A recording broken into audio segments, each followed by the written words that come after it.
Bonjour à tous. Aujourd'hui, on va s'intéresser à une théorie fascinante, une théorie qui pourrait bien remettre en question tout ce qu'on croyait savoir sur l'astronomie de l'Égypte ancienne.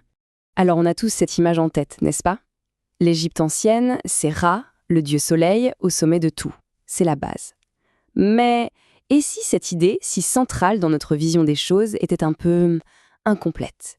Et si le véritable maître du ciel des pharaons, ce n'était pas le soleil du tout?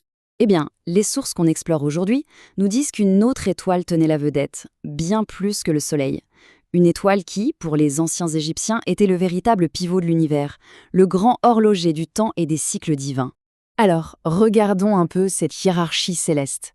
C'est assez incroyable. D'un côté, on a Sirius, que les Égyptiens appelaient l'Aphix. C'était l'encre cosmique, le point de référence qui donnait le rythme à tout le reste. De l'autre côté, le Soleil. Lui, il était classé parmi les errantes. Oui, un des 7 corps célestes qui erraient dans le ciel. La perspective est complètement folle, non? Le Soleil est relégué au rang de simple voyageur, alors que Sirius, elle, est le centre stable qui dirige tout. Pour vraiment piger cette théorie, il faut d'abord faire un petit voyage mental. Il faut lever les yeux vers le ciel d'Égypte et s'imaginer un phénomène à la fois étrange et magnifique, une véritable pyramide de lumière. Ce phénomène a un nom, la lumière zodiacale. Et attention, ce n'est pas une hallucination ou un mirage, non. C'est une lueur bien réelle qui a vraiment la forme d'une pyramide géante. Et d'après les sources, les anciens Égyptiens la connaissaient et l'étudiaient bien avant même de songer à construire leur monument de pierre. D'ailleurs, ce qui est fascinant, c'est qu'on retrouve des traces de cette vénération. Sur cette gravure, par exemple, la théorie suggère que ce qu'on voit n'est pas le soleil, mais bien cette lumière pyramidale, perçue comme la source de la vie et de la renaissance, une chose digne d'être adorée. Et les caractéristiques de cette lumière sont hyper précises. Elle forme un triangle parfait, on peut la voir tous les jours pendant plus d'une demi-heure. Mais le point crucial, le voici, son sommet, sa source, ne correspond pas du tout à la position du Soleil. Elle émane d'un point fixe dans la Voie lactée. C'est une lumière qui vient des étoiles, pas de notre étoile. Et la preuve de l'importance de cette forme, on la retrouve sur des objets bien concrets. Cette pièce du musée de Turin, par exemple, elle montre sans aucune ambiguïté une pyramide qui s'élève à l'horizon. C'est une représentation symbolique de ce que les Égyptiens voyaient dans leur ciel chaque jour. Du coup, la question devient évidente.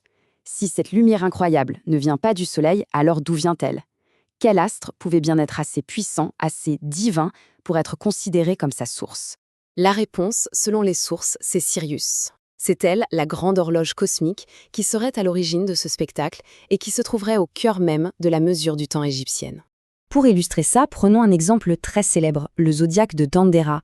Si on suit l'interprétation proposée et qu'on regarde bien au centre, en plein milieu, ce n'est pas le soleil qu'on y trouve. Non, c'est une figure qui représente Sirius, associée à la déesse Isis.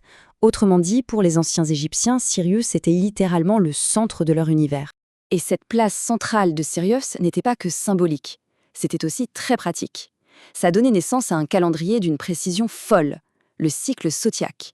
Un cycle si long et si parfait qu'il l'appelait carrément l'année de Dieu. Et cette année de Dieu, elle durait 1461 de nos années solaires. 1461 ans. C'est une période immense qui montre bien que leurs observations astronomiques se faisaient sur le très très long terme. Et voici la clé de sa précision. C'est là que c'est génial. En 1461 ans, Sirius se lève 1460 fois au même point que le Soleil. Ce petit décalage d'un jour sur presque 1500 ans, c'est ce qui leur permettait de recaler leur calendrier, avec une exactitude stupéfiante, bien meilleure que notre système d'année bissextile. Sirius était, en quelque sorte, leur chronomètre ultime. Ok, donc récapitulons. On a une pyramide de lumière dans le ciel qui vient de Sirius, l'étoile maîtresse du temps. Mais alors, quel est le lien avec les pyramides de pierre, celles que tout le monde connaît? Et si le secret se cachait tout simplement dans le mot lui-même? Pyramide, ça nous vient du grec, mais apparemment, dans cette langue, ça n'a pas de sens très clair. Alors, d'où vient ce mot et que voulait-il dire à l'origine? Bon, plongeons dans le vif du sujet. Le mot égyptien pour ces monuments était mère. Et mère, ça se traduit par l'aimer ou la bien-aimée. Mais ce n'est qu'une partie du puzzle. La traduction complète de la formule hiéroglyphique serait l'aimer vers qui descend la lumière. C'est incroyable! Le monument de pierre ne serait donc qu'un réceptacle, une matérialisation de cette pyramide de lumière céleste qui descend de Sirius. Le nom même du monument décrivait le phénomène divin. Une idée pareille, celle d'une lumière divine en forme de pyramide qui guide les hommes, et si puissante qu'elle n'a pas pu disparaître comme ça. Elle a forcément dû laisser des traces dans d'autres grandes traditions. L'hypothèse est que ce symbole a tellement marqué les esprits qu'il a été réinterprété bien plus tard, notamment dans un récit que beaucoup connaissent par cœur, l'Exode biblique. Regardons un peu cette comparaison. À gauche, la lumière pyramidale égyptienne. À droite, une représentation de la colonne de feu qui, dans la Bible, guide Moïse et les Hébreux hors d'Égypte. La ressemblance symbolique est pour le moins troublante. Et les parallèles ne s'arrêtent pas là. La lumière zodiacale apparaît le matin, ce qu'on pourrait décrire comme une nuée, et le soir, colorée par le couchant, comme une colonne de feu.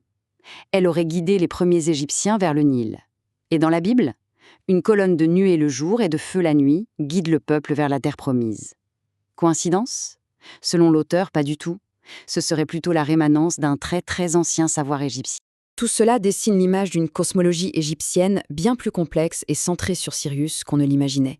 Une vision du monde gravée dans la pierre, comme sur ce zodiaque de Dendera, où chaque symbole raconte un bout de cette grande histoire d'une lumière céleste et de son étoile mère. Tout ça nous laisse avec une question assez vertigineuse. Si un symbole aussi fondamental que la pyramide a pu être mal interprété pendant des siècles, quelles autres vérités se cachent, juste sous nos yeux, dans des symboles anciens qu'on croit connaître par cœur ?